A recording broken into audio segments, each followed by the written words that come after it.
என் வீடு, என் வாசல், என் தோட்டம், எனக்கு வரும் கூட்டம் என்று நினைப்பவர்கள் எல்லாம் மடையர்கள். நீ ஏறுகிறாய் என்றால் அவன் ஏற்றிவிட்டு வேடிக்கை பார்க்கிறான் என்ற அர்த்தம். நீ இறங்குகிறாய் என்றால் உன்னை சிந்திக்க வைக்கிறான் என்ற அர்த்தம். உனது பெருமை கடவுளின் மகிமை, உனது சிறுமை கடவுள் உனக்கு தரும் அடக்கம். எப்போது நீ நினைத்தது நடக்கவில்லையோ அப்போது உனக்கு மேலே ஒன்று வேலை செய்கிறது என்ற அர்த்தம். அதற்கு பெயர்தான் விதி. வீரன் வெற்றி பெற்றால் வீரத்தால் விளைந்தது, கோழை தோல்வியுற்றால் கோழைத்தனத்தால் வந்தது. வீரன் தோல்வியுற்றாலோ கோழை வெற்றி பெற்றாலோ விதியின் பிரவாகம். எடுத்து வைக்கிற அடியெல்லாம் வழுக்குது, என்ன செய்வது? நின்று விடு, முடிவை கடவுளத்திலே விட்டுவிடு. அவன் மீது நம்பிக்கை இல்லை என்றால் காலத்திடம் விட்டுவிடு. நடுக்கடலில் தத்தளிக்கும் ஆளே இல்லாத படகு கூட என்றோ ஒரு நாள் ஏதோ ஒரு கரையை போய் சேரும். கடவுளே இல்லை என்று வாதிடுவோரும் நீண்ட காலம் வாழ வேண்டும் என்றும் இறைவன் ஏன் விதித்திருக்கிறான்? தங்களது கொள்கைகள் தங்கள் கண் முன்னாலேயே தோல்வியடைந்து கண்டு நொந்து போக வேண்டும் என்றுதான். உண்மையான பக்தியுள்ள சிலருக்கு நீண்ட ஆயுளை ஏன் கொடுத்திருக்கிறான்? தங்களது பக்தி நியாயமானதே என்று அவர்களும் மற்றவர்களும் உணர வேண்டும் என்றுதான். வந்தவனையும் வருகின்ற வல்வனையும் கந்தன் என்று சொல்ல கலங்கும். ஆனால் செய்தவனையும் செய்கின்ற தீவனையும் ஓர் எதிரொலியை காட்டாமல் மறையா.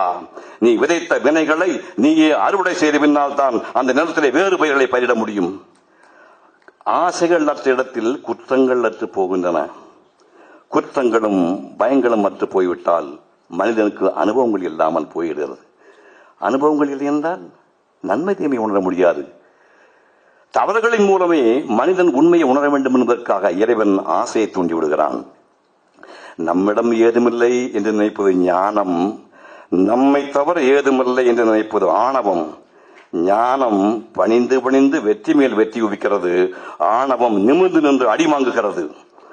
உன் வாழ்க்கை பூஜ்யத்தில் ஆரம்பமாகிறது. அந்த பூஜ்யத்துக்கு முன்பக்கம் நம்பர் விழுந்தால் அது இறைவன் பரிசு, நம்பர் பின்பக்கம் விழுந்தால் அவன் சோதனை. மேடும் பள்ளமுமாக வாழ்க்கை மாறி மாறி வந்தால் உனக்கு பெரிய வீழ்ச்சி இல்லை. ஒரேடியாக உச்சிக்கு போய்விட்டால் அடுத்து பயங்கர சரிவு காத்திருக்கும்.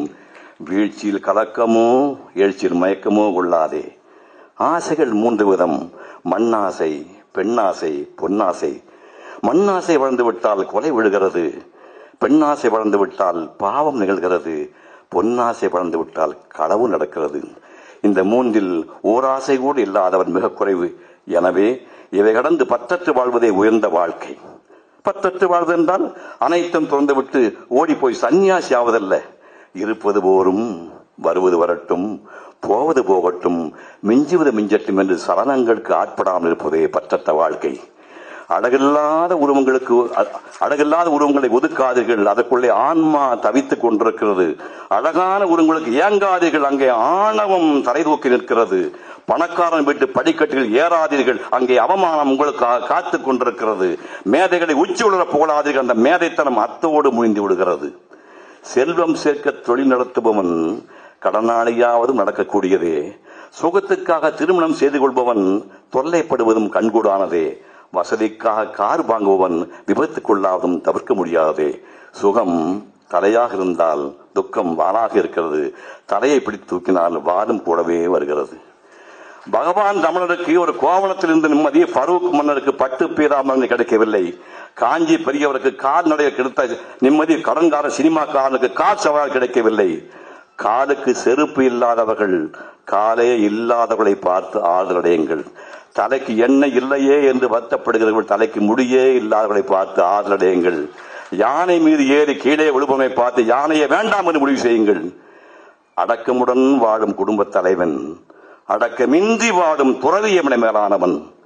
பொறுமையிலும் உயர்ந்த தவம் இல்லை, திருப்தியிலும் உயர்ந்த இன்பமில்லை, பேராசை மிஞ்சிய தீமை இல்லை, கருணையை மிஞ்சிய அறமில்லை, மன்னித்தலை விட பெரிய ஆயுதம் உலகில் எதுவுமே இல்லை. நன்றி.